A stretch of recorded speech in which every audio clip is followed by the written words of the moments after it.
Welcome to vocab भैया। और जैसा कि हम हमेशा कहते हैं, हमारे साथ वोकैब हुई अब और आसान। बिल्कुल। तो आज के सफर में हम 10 नए अंग्रेजी शब्द सीखेंगे। हर शब्द का मतलब, उसका हिंदी अर्थ, सिनोनिम्स और हाँ, वाक्यों में इस्तेमाल भी देखेंगे। और सबसे मजेदार हिस्सा वो तो अंत में आएगा, एक कहानी जिसमें आज सीखे हुए सारे 10 शब्द एक साथ इस्तेमाल होंगे। क्या बात है। तो फिर देर किस बात की, चलिए शुरू करते हैं। हमारा पहला शब्द है फोनिकेटिंग। फोनिकेटिंग। हाँ, तो इसका इंग्लिश में मतलब होता है engaging in sexual intercourse outside marriage। अच्छा, और हिंदी में इसका सीधा सा अर्थ है विवाह के बिना यौन संबंध बनाना। बिल्कुल, ये जानना जरूरी है कि ये एक काफी फॉर्मल, मतलब एक औपचारिक और पुराना शब्द है। तो आम बोलचाल में कम इस्तेमाल होता होगा। बहुत कम, अक्सर इसे नैतिक या धार्मिक संदर्भ में ही सुना जाता है। समझ गई। इसके सिनोनिम्स क्या है? इसके सिनोनिम्स हैं अडल्ट्री, इमोरैलिटी, कार्नल रिलेशंस और प्रोमिस्क्यूइटी। एक मिनट, अडल्ट्री और फोनिकेटिंग में कोई फर्क है? हाँ, बहुत अच्छा सवाल है। देखिए, अडल्ट्री का इस्तेमाल तब होता है जब कोई शादीशुदा व्यक्ति अपने जीवन साथी के अलावा किसी और से संबंध बनाता है। अच्छा। जबकि फोनिकेटिंग एक ज्यादा, कह सकते हैं, जनरल शब्द है जो किसी भी अविवाहित व्यक्ति के लिए इस्तेमाल हो सकता है। ये तो बहुत जरूरी जानकारी है। चलिए इसके कुछ उदाहरण देखते हैं। पहला वाक्य है, The villagers warned him against fornicating with strangers। यानी गांव वालों ने उसे अजनबियों के साथ यौन संबंध बनाने के खिलाफ चेतावनी दी।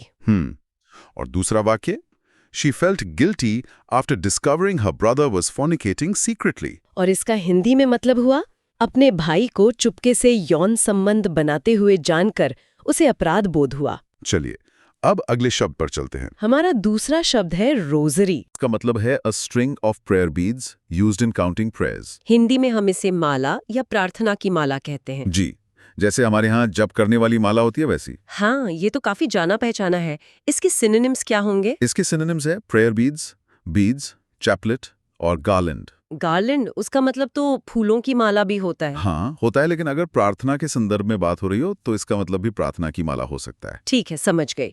अब इसके उदाहरण देखते हैं। पहला वाक्य, She held her rosary tightly while praying। Hindi में प्रार्थना करते समय उसने अपनी माला कसकर पकड़ रखी थी। और दूसरा वाक्य, The old monk was counting his rosary quietly। यानी बूढ़ा भिक्षु चुपचाप अपनी माला जप रहा था। अब हमारे पास तीसरा शब्द है ऑब्लिक। ऑब्लिक, इसकी स्पेलिंग है OBLIQUE, ऑब्लिक। ये एक बहुत ही मजेदार शब्द है। इसके दो अलग मतलब हैं। अच्छा, पहला मतलब है स्लॉन्टिंग, यानी तिरछा, जैसे कोई लाइन सीधी ना होकर टेढ़ी हो। और दूसरा मतलब है नॉट एक्सप्लिसिट और डायरेक्ट, यानी अस्पष्ट। मतलब घुमा फिरा के कही गई बात। एकदम सही।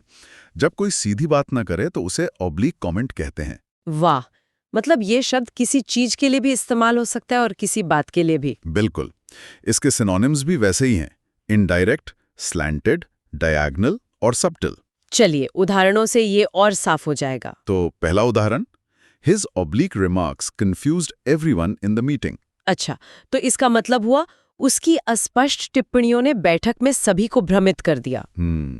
और अब दूसरा उदाहरण, इसके पहले मतलब यानी तिरछा को दिखाता है। कौन सा? The sun's rays hit the wall at an oblique angle। मतलब सूरज की किरणें दीवार पर तिरछे कोण से पड़ रही थीं। ये तो साइंस की किताब जैसा लग रहा है। हाँ बिल्कुल। चलिए अगला शब्द देखते हैं। चौथा शब्द बहुत सरल है, ANT। जी हाँ, ANT, a small insect that lives in colonies। और हिंदी में हम सब जानते हैं, चींटी। अब कोई सोचेगा कि चींटी जैसे शब्द को हम क्यों शामिल कर रहे हैं? अरे, हर शब्द की अपनी जगह होती है, इसके भी तो सिनोनिम्स होंगे। हाँ, क्या है?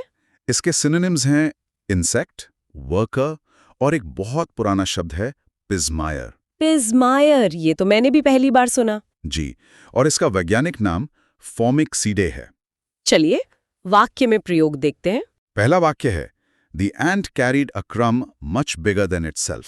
हिंदी में चींटी अपने से कहीं बड़ा टुकड़ा ले जा रही थी। और दूसरा वाक्य, A line of ants marched towards the sugar bowl। इसका मतलब है चींटियों की एक कतार चीनी के कटोरे की ओर बढ़ रही थी। अब पांचवा शब्द है बैचेस। बैचेस। इसका मतलब है Groups or lots of things processed together. Hindi में इसे समूह, खेप या बैच कहते हैं।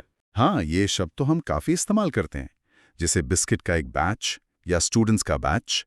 इसके सिनोनिम्स। ग्रुप्स, लॉट्स, सीरीज और सेट्स, ये सब समूह को ही दर्शाते हैं। ठीक है, उदाहरण देखें। पहला उदाहरण, the bakery prepared batches of fresh bread every morning. Hindi में। बेकरी हर सुबह ताजी ब्रेड के बैच तैयार करती थी। दूसरा उदाहरण। Students arrived in batches for their final exams. यानी छात्र अपनी अंतिम परीक्षा के लिए समूहों में पहुंचे। अब अगला छठा शब्द है इनकैंटेशन। इनकैंटेशन, INCANTITION। इसका अंग्रेजी में मतलब है A series of words spoken as a magic spell or charm. आसान भाषा में। जादू का मंत्र। बिल्कुल, फिल्मों में जादूगर जो बोलते हैं वही इनकैंटेशन है। अच्छा, जैसे हैरी पॉटर में वो बोलते हैं एक्सपेक्टो पैट्रोनम, तो वो एक इनकैंटेशन हुआ। हाँ, बिल्कुल, वो एक परफेक्ट उदाहरण है। इसके सिनोनिम्स क्या हैं? स्पेल, चार्म, इन्वोकेशन और एन्चैंटमेंट। समझ गई। अब वाक्य देखते हैं। पहला वाक्य, The wizard murmured an incantation to summon the dragon.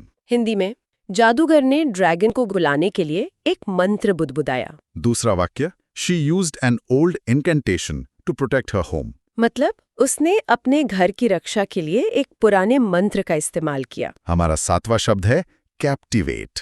Captivate. इसका मतलब है to attract and hold the attention of someone. Hindi में कहें तो मंत्रमुग्ध करना या मोहित करना। जब कोई चीज आपका ध्यान पूरी तरह खींच ले। हाँ, इसके सिनोनिम्स हैं fascinate, charm, enchant और lure. इनचांट, इसमें भी तो जादू जैसा कुछ लगता है। सही पकड़ा। कैप्टिवेट और enchant में एक कह सकते हैं भावनात्मक और जादुई खिंचाव होता है, अच्छा, जो अक्सर किसी की कला या कहानी से पैदा होता है। समझ गई। अब उदाहरण देखते हैं। पहला वाक्य, His storytelling could captivate any audience. Hindi में, उसकी कहानी सुनाने की कला किसी भी दर्शक को मंत्रमुग्ध कर सकती थी। दूसरा वाक्य, The beauty of the painting captivated everyone in the room. मतलब पेंटिंग की सुंदरता ने कमरे में मौजूद सभी को मोहित कर लिया। अब आठवां शब्द है अटेंशन। Attention, ये तो काफी आम शब्द है। हाँ, लेकिन बहुत काम का है।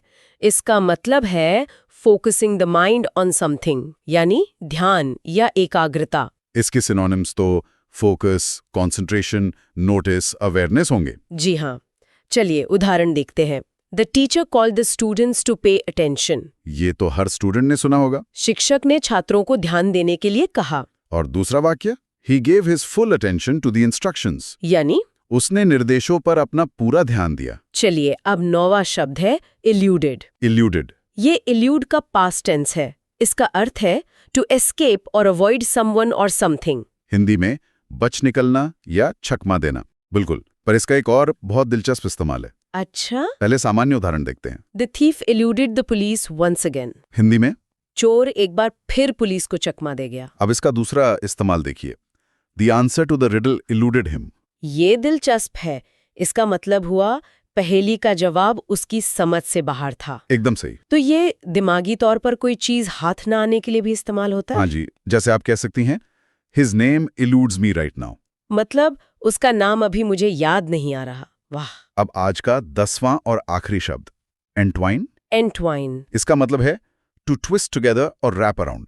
हिंदी में गुंथना या लिपेटना। जैसे बेले पेड़ से लिपट जाती है। हाँ, बिल्कुल। इसके सिनोनिम्स हैं ट्विस्ट, इंटरट्वाइन, इंटरलेस, रैप। उदाहरण देखते हैं। पहला उदाहरण, the vines began to intertwine around the old tree. Hindi में, बेले पुराने पेड़ के चारों ओर लिपटने लगी। और दूसरा उदाहरण, समुद्र तट पर चलते हुए उनकी उंगलियां आपस में गुंथ गईं। तो ये थे हमारे आज के 10 शब्द। और अब जैसा कि वादा किया था, इन सभी शब्दों को मिलाकर एक मजेदार कहानी का समय। बिल्कुल। तो कहानी कुछ यूं है। एक छोटे से गांव में अर्जुन नाम का एक जिज्ञासु लड़का रहता था। एक शाम जंगल के पास घूमते हुए उसने एक अजीब बूढ़े आदमी को देखा जो कुछ युवकों को फॉर्निकेटिंग जैसे कामों के खिलाफ चेतावनी दे रहा था। उस आदमी के एक हाथ में रोजरी थी और वो धीरे धीरे कुछ जप रहा था। सूरज की रोशनी पेड़ों पर एक ऑब्लिक कोण से पड़ रही थी, जिससे लंबी परछाइयां बन रही थी। तभी अर्जुन की नजर जमीन पर गई, जहां एक अकेली एंट अपने से बड़ा दाना खींच रही थी। उसे देखकर अर्जुन ने सोचा, सच्ची मेहनत कभी छोटी नहीं होती। बूढ़े आदमी ने फिर जड़ी बूटियों के अलग अलग बैचेस बनाने शुरू किए। अचानक उसने एक इनकैंटेशन फुसफुसाया और एक सूखी टहनी पर नीला फूल खिल गया। यह दृश्य इतना अद्भुत था कि उसने उसे पूरी तरह से कैप्टिवेट कर लिया। अर्जुन ने अपना पूरा अटेंशन उस फूल पर लगा दिया। वो समझना चाहता था कि यह कैसे हुआ, लेकिन इस जादू का रहस्य उसे इल्यूडेड कर गया। जंगल अचानक और जिंदा लग रहा था। बेलें पेड़ों के तनों से इंट्वाइन होने लगी। अर्जुन को एहसास हुआ कि जीवन भी एक जादू है, बड़ा सबक सिखा सकती है, और मेहनत का हर बैच तुम्हें मंजिल के करीब ले जाता है। और जब उसने अपने दोस्त को एक कहानी सुनाई तो दोस्त ने हंसते हुए कहा, लगता है जादू को भी काम करने के लिए पूरे अटेंशन की जरूरत होती है। वाह, क्या शानदार कहानी थी। सारे शब्द इतनी खूबसूरती से इस्तेमाल हुए। चलिए अब जल्दी से आज के सभी शब्दों को दोहरा लेते हैं। बिल्कुल। पहला शब्द था फॉर्निकेटिंग, विवाह के बिना यौन संबंध बनाना। दूसरा रोजरी, प्रार्थना की माला। तीसरा ओब्लिक, तिरछा या अस्पष्ट। चौथा एएनटी यानी चींटी। पांचवा बैचेस, समूह या खेप। छठा इनकैंटेशन, जादू का मंत्र। सातवां कैप्टिवेट, मंत्र मुग्ध करना। आठवां अटेंशन, ध्यान। नौवां इल्यूडेड, बच निकलना या समझ से बाहर होना। और आखिरी शब्द 10वां एंट्वाइन, गुंथना या लपेटना। बहुत बढ़िया। उम्मीद है आज हमारे लिसनर्स ने कुछ नया और मजेदार जरूर सीखा होगा। जाने से पहले एक छोटा सा सवाल, क्या आप बता सकते हैं कि कहानी में बूढ़ा आदमी हाथ में क्या लेकर जप कर रहा था? इसका जवाब तो बहुत आसान है, मन में सोचा जा सकता है। Thanks for listening. Subscribe for more episodes from Vocab Bhaiya.